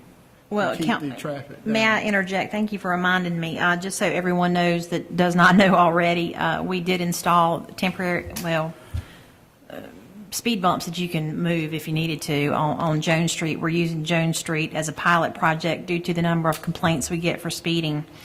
It's really new, so the jury's still out with respect to whether people like them, don't like them, what the majority seems to think. And I know staff is just beginning to assess the effectiveness it may or may not have on speeding. With that said, we anticipate we're going to get a lot of requests to put them in other places, and we would really like the opportunity to assess their effectiveness and then come up with an internal process to put forward to council about how we might move forward with them in the future if we so choose to do that. So, Councilman Moore, thank you for reminding me. What's the cost on those? I believe it was around $4,000 for two. I have to thank Travis and Chief Will Height for assessing that, looking at the location and working together to get them in. So Did a great job. Great job. I tried it several times, and you want to be extra careful when you go over, so it really will slow you down. Also, you were saying that the repair of those homes, you will give us an update on those, especially on Miss Bridges. yes. The need is there. It's Yes, you'll be getting a comprehensive report on that in addition to Noble Canal. as soon. Yes, very soon. Okay. I will try to be as expeditious on that as I am the other items that we've discussed tonight. Okay. And again, I'd like to say to the Watermelon Festival, it was great. I think I went out every night, and like you said, Friday night was our down south night with the rain, but Thursday night was great. I really enjoyed it, and then Saturday, all day Saturday, it was great. People, I think you look around, everybody like to be having a fun time. So, again, to the Watermelon Festival, thank you again, and to our attorney. Yes, sir. On two things. I certainly enjoyed the Watermelon Festival. I thought it was great this year. That rain Friday night's Tim Avery's fault. Anytime you put Tim in there, it's going to rain, guarantee you. Guaranteed. But also wanted to just tell the police chief, right before the parade started, he showed me the new car, that new police car. Sharp. That he lit up, it lit up like a Christmas tree, and that's for the safety of our citizens. I know people could say, well, I didn't see the lights. You can't miss these lights. The design on that vehicle is progressive. It's a move ahead, a step ahead for this town. I think it's a great job, Chief. Also, I went to the fire department, and the fire chief showed me the new vehicle over there and the things that's going to be done. And these are great moves. I thank both of you gentlemen for your hard work. I want to echo the design on the police car also. I left that out, had my mind on Keenan. I like it. Very nice, sharp looking. Same here. I can say ditto to every member's comments about the Watermelon Festival. I would just mention that yesterday at People's Bible Church, Yes. Councilman Boyd and Cooper and I attended. The place was packed. It was a service, I'll call it a service, to honor emergency, police, fire, emergency, elected officials and everything. And it was a large turnout there. Not only that, they fed us after it was over with. Very good. Very good. Did excellent job. Mayor, can I add one more thing? I forgot. I'm not doing very well tonight. Brad, I'm sort of going to miss you. I forgot to say that when I was speaking, so no, I'm kidding. I'm going to miss you. Sort of. Sort of, kind of. And I enjoyed the festival also. I was not there Saturday morning, but I was there after lunch. I walked the whole place, and I spent some money. Buddy. I contributed. We gave out a candy. Counselor, you had something you wanted to mention before we went into a closed session? Yes, sir, if I could. We're going into closed session tonight pursuant to, and this is just for the record, by the way, 143, 318.11A5, which is regarding the acquiring of real estate, real property. The statute and case law requires us to announce a couple tidbits of information. One, the current property owner is Gateway Christian Church. The property location we're talking about is on Chapman and Depot Street, 4 different tracks, and the intended use is a multi-purpose type use. But do we just need to put that in the record, Mayor? So if I could, thank you. Okay. Do I hear a motion that So we moved. adjourn the? In the closed session. So moved, goes closed session.